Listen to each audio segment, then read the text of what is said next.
नमस्कार, yes TV में आप सभी का बहुत बहुत स्वागत है और मैं हूं आपके साथ वसुंधरा। तो दोस्तों, आपको बता दें कि आज हमारे साथ एक ऐसी शख्सियत जुड़ी है जिन्होंने अपने स्ट्रगल पर अपना बहुत नाम कमाया है, जिनका नाम है गुरमीत चावला और उन्हें प्यार से जूनियर जसपाल भट्टी के नाम से भी जाना जाता है। तो दोस्तों, आपको बता दें कि ये एक ऐसी हस्ती है जिन्होंने बॉलीवुड इंडस्ट्री, बॉलीवुड इंडस्ट्री, यहाँ तक कि कई प्लेटफॉर्म में अपना नाम हासिल किया है, जैसे कि एडवर्टाइजमेंट हो, एक्टिंग हो, हिंदी हो, पंजाबी हो, वेरियस इंडस्ट्रीज में इन्होंने खुद अपने बेसिस पे अपना नाम कमाया है। तो चलिए इनसे जानते हैं कि किस तरीके से इन्होंने ये मुकाम हासिल किया है। तो सर, सबसे पहले आपका यस टीवी में बहुत बहुत स्वागत है। Thank you ma'am. मैं भी सारी यस टीवी की पूरी टीम का और खास तौर पे यस टीवी का थैंक्स करता हूं कि उन्होंने मुझे मौका दिया। तो जैसा कि आपने पूछा कि मेरे को नाम तो मेरा गुरमीत चावला है, लेकिन प्यार से जूनियर जसपाल भट्टी बोलते हैं। मैंने कई बॉलीवुड मूवी और कई बॉलीवुड मूवी बड़ा स्ट्रगल, बड़ी मेहनत करके, ऑडिशंस दे देकर और बड़ी मेहनत के साथ इस मुकाम पर पहुंचा हूं मैं। और इसमें शहर वालों की विशेष भी हैं और मेरी मदर की बहुत सारी साथ में सपोर्ट रही, उन्होंने मेरे को आशीर्वाद दिया, तब मैं इस मुकाम पर पहुंचा हूँ। सर, सबसे पहले तो ये हमारे लिए बहुत प्राउड की बात है कि आप हमारे यस टीवी के स्टूडियो पर आए हैं। तो सर, मैं आपसे जानना चाहूंगी कि आपका इस फील्ड में इंटरेस्ट कैसे बना? तो मैम देखो, कोई भी कला है ना, उसको सामने लेकर आना चाहिए। एक्चुअली मैं बता दूं कि मैंने बड़ा स्ट्रगल किया है। कोई समय था कि मैं छोटी लाइन पे एक छोटी सी गिफ्ट शॉप चलाता था, तो मैं जसपाल भट्टी जी को देखता था टीवी पे, तो वो देखता था कि बिना हंसे कैसे पंच मारते हैं, कैसे बात करते हैं। हालांकि वो बहुत महान कलाकार हैं, उनका मुकाबला नहीं किया जा सकता, लेकिन जो मेरे रोल मॉडल हैं, जिनको देख के मुझे शौक पैदा हुआ, तो वो जसपाल भट्टी हैं। मेरे आइडल वही हैं, मेरे रोल मॉडल भी वही हैं, और उन्हीं को देख के मुझे शौक पैदा हुआ। तो कोई समय था कि मैं रिक्वेस्ट करके स्टेज पे बोलता था कि मुझे सर 2 मिनट बोलने दो स्टेज पे। मैं स्टार्टिंग में मैंने ऐसे मतलब रिक्वेस्ट कर करके मतलब अपना, जैसे बंदा झाका खोलते ना जैसे, तो मतलब स्टार्टिंग में मैंने बड़ा स्ट्रगल किया, बड़ी मेहनत करी। फिर धीरे धीरे मैंने ऑडिशंस दिए, फिर मेरे को एक शॉर्ट फिल्म में ब्रेक मिला। फिर धीरे धीरे मैंने पंजाबी इंडस्ट्री में आया। अभी मैं 5-6 पंजाबी मूवीज जैसे रुपिंदर गांधी 2, उसके बाद अभी बॉलीवुड फिल्म आई थी हैप्पी भाग जाएगी, एक्सीडेंटल प्राइम मिनिस्टर, बहुत बड़ी बॉलीवुड मूवी आई थी, उसमें प्रधानमंत्री का चाचा बनने का मुझे मौका मिला था। तो और अभी बहुत बड़ी मूवी आई थी टोटल धमाल। तो ऐसे बहुत सारी मूवी मेरी अभी ऑन वे भी हैं, जो आने वाली हैं। अभी मैंने स्विगी ब्रांड का ऐड भी किया है।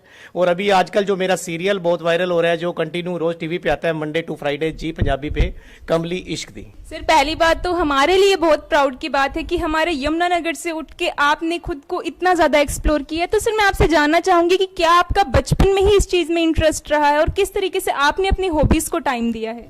मेरे को मतलब कॉलेज टाइम से थोड़ा थोड़ा शौक था। जैसे कोई छोटी मोटी एक्टिविटी होती थी, मैं पार्टिसिपेट करता था, लेकिन बहुत डरता था। मैंने स्टार्टिंग में याद है मैं टैलेंट शो में पार्टिसिपेट करना, लेकिन मैं डरता था, हुटिंग होती थी, लेकिन मैं हिम्मत नहीं हारा, लगा रहा। मैं क्या, कोई बात नहीं। आज जो लोग मेरा मजाक उड़ाते थे वही मुझे सलूट करते हैं, बड़ा फक्र महसूस करते हैं मेरे ऊपर कि तुमने यमुनानगर का, मेरे को खुशी है कि मैं यमुनानगर का हूं और मैंने यमुनानगर का नाम रोशन किया है, अपने पेरेंट्स का नाम रोशन किया है। तो ये मैं करता रहूंगा। कॉमेडी एक बहुत टफ टास्क है, मैं आपको बता दूं। हंसाता किसी को वही है जो अपनी रियल लाइफ में बड़ा दुखी होता है। ये मैं जिंदगी का एक्सपीरियंस बता रहा हूं।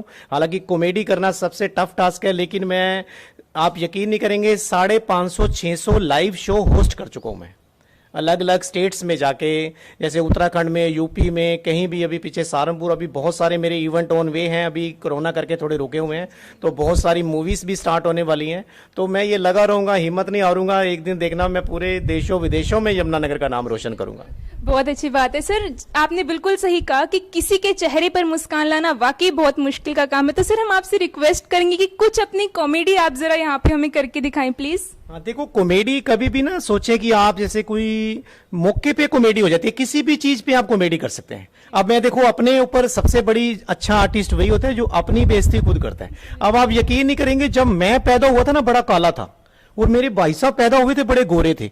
मेरे भाई साहब इतने गोरे, दाई खुश होके 5100 रुपया लेगी। और जब मैं पैदा हुआ, दाई कह रही पैसे रहन दो, अच्छे से साबुन से हाथ धुलवा दो। मैं काला ही बहुत था मतलब। तो बात चल रही है, देखो अब मैं बड़ी कंजूस फैमिली से बिलोंग करता हूं, इसमें से बड़ी कॉमेडी निकलती है। अब देखो, हमारे पापा जी इतने कंजूस थे, एक दिन सड़क पे जा रहे, साइकिल का पैडल मिल गया, उसको उठा के घर ले आए। कहते बेटे, इसको अलमारी में रखो, इसमें किसी दिन साइकिल डलवाएंगे। देखो कंजूसी की हद देखो। फिर हमने ना पैसे इकट्ठे कर कुर के दादाजी अपने पापा जी को साइकिल ले दी। अब वो साइकिल ले दी, एक दिन साइकिल पे जा रहे भिखारी मिल गया, कहता अल्लाह के नाम पे कुछ दे दो, उसको साइकिल पे बिठा के झूठा दे दिया। देखो कहां कहां से कॉमेडी निकल जाती है। अब कॉमेडी आजकल देखो, कोरोना कितना, वैसे तो ये बड़ी महामारी है, मैं ये प्रे करूंगा गॉड से जल्दी इसका सोल्यूशन निकले, सारी खुशहाली आए, सभी का काम अच्छा चले, सभी तंदुरुस्त रहें, ये भी मैं एक मैसेज भी देना चाहता हूं। अब कोरोना के ऊपर ही मैंने कल परसों, मेरा भतीजा बैठा था, मैं कहा बेटे अब जब स्कूल स्टार्ट होंगे तो पहला क्वेश्चन टीचर से जाके क्या करेगा, कहता मैं यही पूछूंगा जी गर्मी की छुट्टियां कब होंगी। मतलब देख लो अभी भी बच्चों को छुट्टियों की पड़ी है। तो ये कॉमेडी किसी भी बात से निकल जाती है, चाहे वो किसी भी चीज से। अब देखो जर्नल बात, पंखा है जैसे, अब मैं अपने दोस्त के घर गया, पंखा चल रहा था, मैं कहा यार ये पंखा लेडीज होता है कि जेंट्स होता है, बटी साहब पंखे में कैसे पता लगा लेडीज है कि जेंट्स है। मैं कहा यार उषा का तो लेडीज है, केतान है तो जेंट्स है। देखो कहां कहां से किसी भी बात से कॉमेडी निकल जाती है। जी बिल्कुल, देखिए टैलेंट यही चीज होती है कि हर फील्ड में कभी भी टैलेंट वो नहीं होता कि जिसपे हम रेडी करके आए खुद को। टैलेंट वो होता है कि मौका मिलना चाहिए और हम अपने आप को एक्सप्लोर कर दे। यहाँ पर हमें बहुत कुछ सीखने को मिल रहा है जूनियर जसपाल भट्टी सर से। तो सर मैं आपसे ये जानना चाहूंगी कि आपके टाइम में क्या आपके पेरेंट्स का आपको पूरा सपोर्ट मिल रहा था? नहीं मैम, देखो मैं सीरियसली बोल रहा हूँ, मुझे आज भी पूरा सपोर्ट नहीं है घर से। वो मुझे कहते हैं क्या ये उल्टे कामों में पड़ा रहता है। मेरी अच्छी शॉप चलती थी, उसको छोड़ के मैं इस तरफ रुझान किया है। हालांकि हमारे पिताजी ने प्राइवेट जॉब करी है, मतलब बड़ी मिडिल क्लास फैमिली से बिलोंग करता हूँ। वो कहते क्या ये काम में पड़ा है, लेकिन वो धीरे धीरे जब वो मेरे को देखते हैं कि ये ऊंचाइयां छू रहा है, लेकिन फिर भी नेचुरली बात है, बड़े बुजुर्ग कहते हैं ये कैसी लाइन है ये। हालांकि ये लाइन बहुत अच्छी है, सही तरीके काम करो, काम कोई भी बुरा नहीं होता। अपने अंदर जो कला है उसको मेरे हिसाब से सामने लेके आना चाहिए। मुझे था, मैं कह रहा हूं ना स्टार्टिंग में मुझे बड़ा डर लगता था, ये था, लेकिन किसी के पेरेंट्स भी कभी भी देख लेना प्रॉपरली सपोर्ट नहीं करते कि बेटे क्या ये। लेकिन सीरियसली बोल रहा हूं, मेरे घर वालों ने, अगर किसी ने भी, अगर मेरी पूरी फैमिली में सपोर्ट किया है तो थोड़ी बहुत ही मेरी मदर ने सपोर्ट किया है और किसी ने सपोर्ट नहीं की। तो सर जैसे कि आप यमुनानगर से ही हैं, तो क्या आपने अपना स्कूलिंग और कॉलेज भी यमुनानगर से ही परस्यू किया है? हाँ जी मैम, मैं एमएलएन स्कूल का स्टूडेंट रहा हूँ और एमएलएन कॉलेज से ही मैंने ग्रेजुएशन की है। वहीं मैंने बताया छोटे छोटे मैं टैलेंट शो में पार्टिसिपेट करता हूँ ये वो। लेकिन आप यकीन नहीं करेंगे मैम, अब वही स्कूल कॉलेज वाले मुझे as a guest of honour बुलाते हैं। देख लो कितनी फकर, उसी कॉलेज स्कूल का स्टूडेंट। हालांकि मैं बड़ा नालायक स्टूडेंट था मैम, ये भी आपको बता दूं।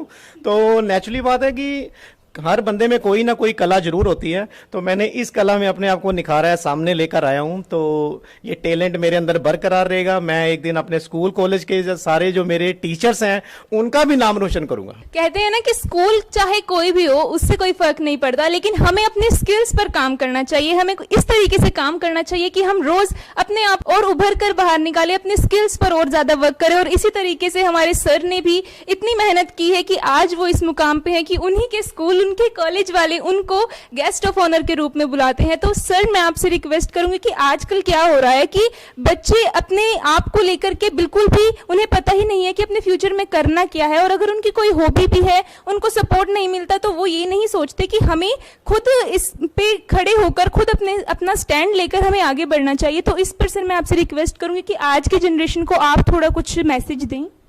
मैम आपने बहुत अच्छा क्वेश्चन पूछा है, बहुत अच्छा। ये किसी भी फील्ड में चले जाओ, आजकल मैंने देखा है कि कोई बीकॉम कर रहा है ना, वो दूसरा लड़का भी कहेगा यार मेरे बुआ का लड़का बीकॉम कर रहा है, मैं भी बीकॉम कर रहा हूं। मेरे हिसाब से ये पॉइंट नहीं है। अपने माइंड से सोचो, अगर आपके अंदर जो आप करना चाहते हो जिंदगी के अंदर, पहले फर्स्ट ऑफ ऑल अपना एम बनाओ कि आपने अपने फ्यूचर में, अपनी लाइफ के अंदर करना क्या है। एम बनाएंगे तो मैं दावे से कह रहा हूं, वो कह रहे ना कि अपने सपनों को इतना मतलब कह दो कि मैंने इसको चीज को हासिल करना है, तो वो चीज जरूर मिलती है, मैं दावे से कह रहा हूं। लेकिन सच्ची नीयत होनी चाहिए, पेरेंट्स का आशीर्वाद होना चाहिए, और सबसे बड़ी बात जो ईमानदारी, एक ऐसा वर्ड है, ईमानदारी होनी चाहिए, और आपको वो चीज जरूर मिलेगी, मैं दावे से कह रहा हूं।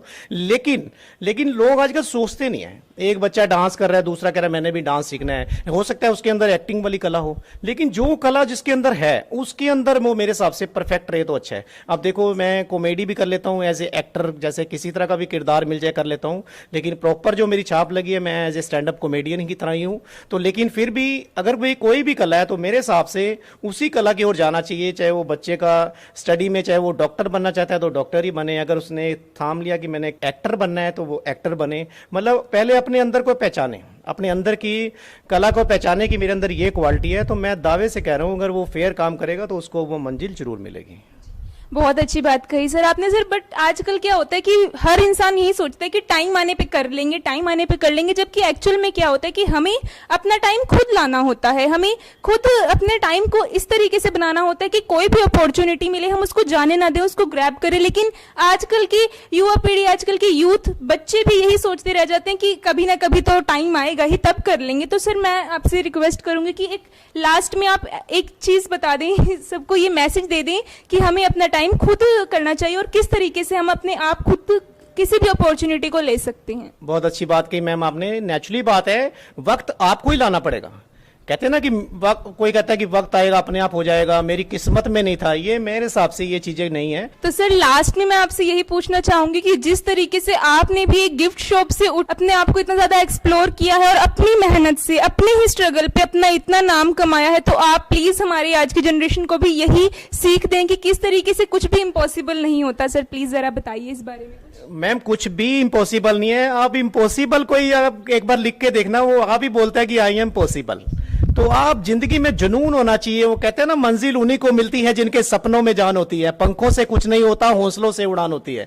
अब इस शेर को मैंने कंप्लीट करके दिखाया है कि अगर देखना है हमारे हौसलों की उड़ान को, जाओ थोड़ा और ऊंचा करो आसमां को, थोड़ा और ऊंचा करो आसमां को। बंदे के अंदर जुनून होना चाहिए, कॉन्फिडेंस होना चाहिए, मेहनत करनी चाहिए, अपने सपनों को पाल लो कि मैंने ये चीज हासिल करनी है। मैं दावा करता हूं कि वो चीज मिलेगी। आप ईमानदारी से, अपने पेरेंट्स के आशीर्वाद से, सच्चे दिल से, सच्ची मेहनत से, सच्ची लगन से काम करो। मैं दावा करता हूं कि वो आपको चीज मिलेगी। उसका जीता जागता सबूत आपके सामने। मेरे पिताजी एक जॉब करते थे पेपर मिल में, आज वो हमारे बीच में नहीं है, लेकिन ऊपर से उनकी विशेष मेरे साथ जरूर हैं और मेरे साथ मेरी मां का सपोर्ट है। वो कहते हैं ना कि अगर पानी ना होता तो नदियां किस काम की, अगर आंसू ना होते तो अखियां किस काम की, अगर दिल ही ना होता तो धड़कन किस काम की। इस तरह जिंदगी में मां ना हो तो जिंदगी किस काम की, जिंदगी किस काम की। मेरे साथ मेरी मां की विशेष है, मां की सपोर्ट है। सच्चे दिल से काम कर रहा हूं।